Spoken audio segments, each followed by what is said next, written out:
Okay, రుణమాఫీపై రణం మరి చేస్తున్నాం ఎన్ని రోజుల నుంచి. సో మరి నరేష్ అన్నకు రెగ్యులర్గా మీరు కాల్స్ చేస్తూనే ఉన్నారు. అన్న రుణమాఫీ మాది గిట్లుంది, అది గట్లుంది, ఈ సమస్య గిట్లుంది, బ్యాంకర్ గిట్ల అన్నాడు, వీళ్ళు ఇట్లన్నారు, వాళ్ళు అట్లన్నారు అని చెప్పేసి అనేక సమస్యలు చెప్తున్నారు కదా. ఇప్పుడు ఊరికి గ్రామ సభలు అవుతున్నాయి కదా. మరి గ్రామ సభల కాడ ఇందిరమ్మ ఇండ్ల గురించో, రేషన్ కార్డుల గురించో, రైతు భరోసా గురించి మాట్లాడుతున్నారు. రైతు రుణమాఫీ గురించి ఎందుకు అడుగుతలేరన్నా? జర మన రైతులందరినీ నేను రిక్వెస్ట్ చేస్తున్నా, ఈ గ్రామ సభలు ఏవైతే జరుగుతున్నాయో మేమీ ఊర్ల కాడ రుణమాఫీ గురించి కూడా అడుగురి. రుణమాఫీ ఊసే లేదట. సో దానికి సంబంధించిన ఒకసారి వార్తలు చూద్దాం. మనం ఫస్ట్ గ్రామ సభలు ఎట్లా జరిగినాయో ఒకసారి తెలుసుకొని తర్వాత రుణమాఫీ సంగతి కలుగుతాను నేను. ఇక జనగామ జిల్లా వడ్లకొండలో జరిగిన గ్రామ సభ పథకాల అనర్హులను ఎంపిక చేయడంపై పేదల తరపున ప్రశ్నించినందుకు ఓ యువకుడిపై దాడి చేస్తున్న కాంగ్రెస్ పార్టీ నాయకులు. ఓకే, మంచిర్యాల జిల్లా జన్నారం మండలం పోనకల్ గ్రామ సభలో అర్హులైన తమ పేర్ల జాబితాలు ఎందుకు లేవంటూ ఎంపీడీఓ శశికళ నిలదీస్తున్న సుందరయ్య కాలనీ వాసులు. ఓకే, ఇక సంగ్రామ సభలు అని పెట్టారు. మనం గతం నుంచి కూడా ఎప్పుడు వస్తూనే ఉన్నాం. ఇవి గ్రామ సభల, గందరగోళ సభల అంటే సంగ్రామ సభల్లాగా తయారైనాయి.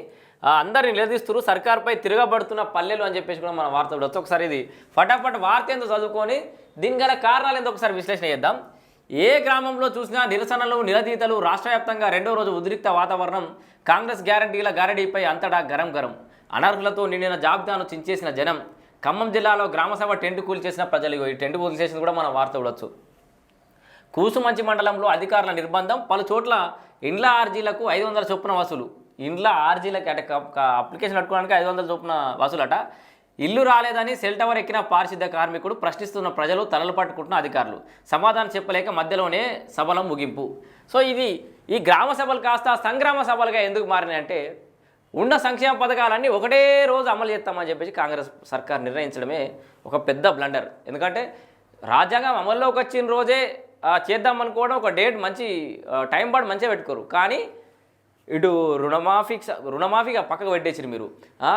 రైతు భరోసా, ఇందిరమ్మ ఇండ్లు, రేషన్ కార్డులు, ఇందిరమ్మ ఆత్మీయ భరోసా, అన్ని పథకాలు ఒక్కనాడే మొదలు పెట్టాలంటే అధికారులు ఎటు చాలలే. దానికి విధి విధానాలు, దానికి ఒక ప్రక్షాళన చేయడానికి, మొత్తం సర్వేలు చేయడానికి, ఒక లిస్ట్ రెడీ చేయడానికి తలలు పట్టుకురు అధికారులు.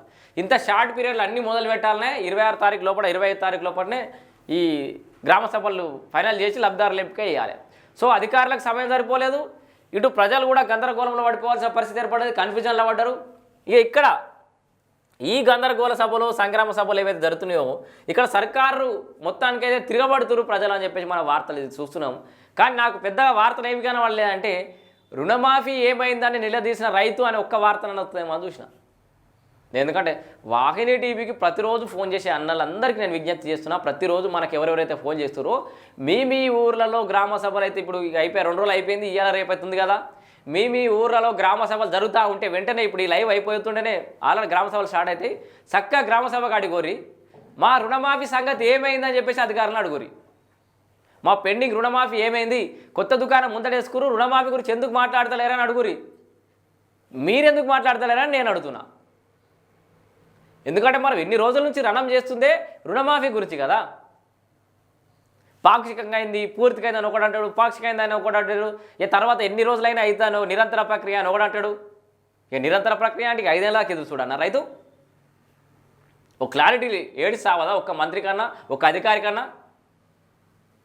సో రుణమాఫీకి సంబంధించి ఎవరెవరికి ఏవేవి సమస్యలు ఉన్నాయో, ఇందిరమ్మ ఇల్లు ఎంత ముఖ్యమో, రేషన్ కార్డు ఎంత ముఖ్యమో, రైతు భరోసా ఎంత ముఖ్యమో, రైతు రుణమాఫీ కూడా అంతే ఇంపార్టెంట్ ప్రియారిటీలో పెట్టుకొని అడగండి. రాని వాళ్ళు గ్రామ సభల దగ్గర నిలదీయండి.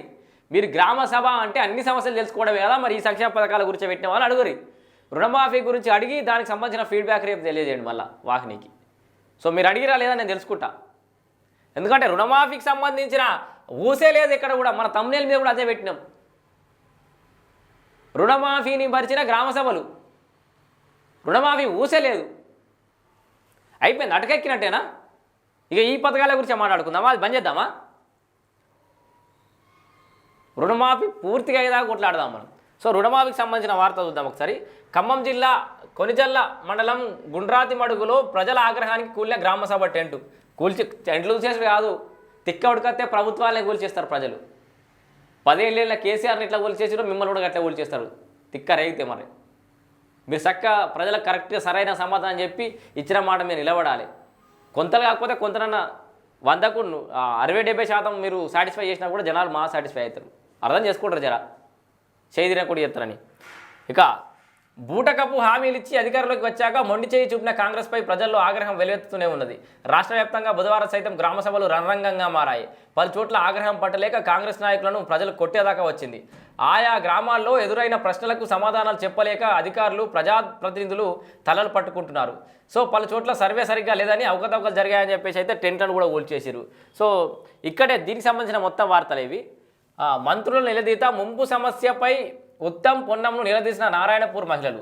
సో కరీంనగర్ పర్యటనలో చేదు అనుభవం, నారాయణపేటలో బస్సులు ఆపట్లేదని మంత్రి దామోదరకు మహిళల మొర, ఎమ్మెల్యేల అడ్డగింత. సో ఇలా మొత్తం కాంగ్రెస్ ప్రభుత్వానికి సంబంధించిన వైఫల్యాలు అన్నట్టుగానే ఒక పేజ్ మొత్తం ఇక్కడ పెట్టేసారు. ఎమ్మెల్యేల అడ్డగింత, గ్రామ సభల్లో నిరసన సేగలట, రుణమాఫీపై నర్సంపేట ఎమ్మెల్యేను ప్రశ్నించిన రైతు దొంతి చిందులు, అన్యాయం జరిగిందని కారేపల్లిలో కాంగ్రెస్ నేతను కొట్టిన నిరుపేద, అనంతరంలో ఎమ్మెల్యే కుంభం అనిల్ కుమార్ను తరిమిన జనం అని చెప్పేసి కూడా మనం వార్తలొచ్చు. సో ఇక్కడనే ఇక ఈ గ్రామ సభలకు సంబంధించి సర్కార్పై తిరగబడుతున్న పల్లెలు అని చెప్పేసి వార్త ఏదైతుందో ఇక్కడనే కిందనే హరీష్ రావుకు సంబంధించిన వార్త కూడా ఉందని నేను సపరేట్గా చదువుకుందాం. దరఖాస్తులు ఎన్నిసార్లు ఇవ్వాలి, రేషన్ కార్డులకు ఇచ్చిన అప్లికేషన్లు ఏమైనాయి, దరఖాస్తు పెట్టినప్పుడల్లా ప్రజలపై ఆర్థిక భారం, రుణమాఫీపై శ్వేతపత్రం విడుదల చేయాలి, రైతులు ఆత్మహత్యలు చేసుకుంటుంటే ప్రభుత్వానికి చీమ కొట్టినట్టయినా లేదు అని చెప్పేసి అయితే హరీష్ రావు ప్రశ్నిస్తుండు. గ్రామ సభలకు ముఖ్యమంత్రి రావాలని చెప్పేసి పిలుపునిస్తుండు. ముఖ్యమంత్రి రావాలి గ్రామ సభలకు అంటుండు. ఎగవేతలు, కోతలు, మోసం, రేవంత్ రైజం, ఇండ్లు కూల్చడే తప్ప ఒకటి కట్టలేదు. సిద్దిపేట జిల్లా గాడ్చర్లపల్లి గ్రామ సభలో మాజీ మంత్రి హరీష్ రావు అయితే పాల్గొన్నాడు. సో ఇట్లా అనేక ప్రశ్నలు ఇక్కడ బీఆర్ఎస్ పార్టీకి అంటవా లేకపోతే ప్రతిపక్షానికి అంటవా మంచి అవకాశం ఇచ్చింది కాంగ్రెస్ పార్టీ. ఈ గ్రామ సభల పేరుతోటి వీళ్ళు కాంగ్రెస్ పార్టీ నాయకులు అక్కడ బలంగా నిలబడి ఈ ప్రజా సంక్షేమ పథకాలను వీళ్ళు క్లారిటీ లేకపోవడం వల్ల, ఇటు కాంగ్రెస్ పార్టీ నాయకులకు క్లారిటీ లేకపోవడం వల్ల, అక్కడ అధికారులకు క్లారిటీ లేకపోవడం వల్ల రకరకాల కారణాలతోటి గందరగోళ పరిస్థితులు అయితే ఏర్పడ్డాయి. సో ఆ గందరగోళ పరిస్థితులు అనేవి విపక్షాలకు అడ్వాంటేజ్గా మారినాయి. సో దాన్ని వాళ్ళు క్యాచ్ చేసుకునే ప్రయత్నం అయితే చేస్తున్నారు. రాజకీయంగా దాన్ని వాడుకునే ప్రయత్నం అయితే ఇక్కడ క్లియర్గా కనబడుతుంది. సో మొత్తంగా గ్రామ సభలు కాస్త సంగ్రామ సభలుగా మారినాయి. ఇక మిగతా వార్తల జోలికి పోదాం. ఇక ఓకే, రుణమాఫీపై రణం మరి చేస్తున్నాం ఎన్ని రోజుల నుంచి. సో మరి నరేష్ అన్నకు రెగ్యులర్గా మీరు కాల్స్ చేస్తూనే ఉన్నారు.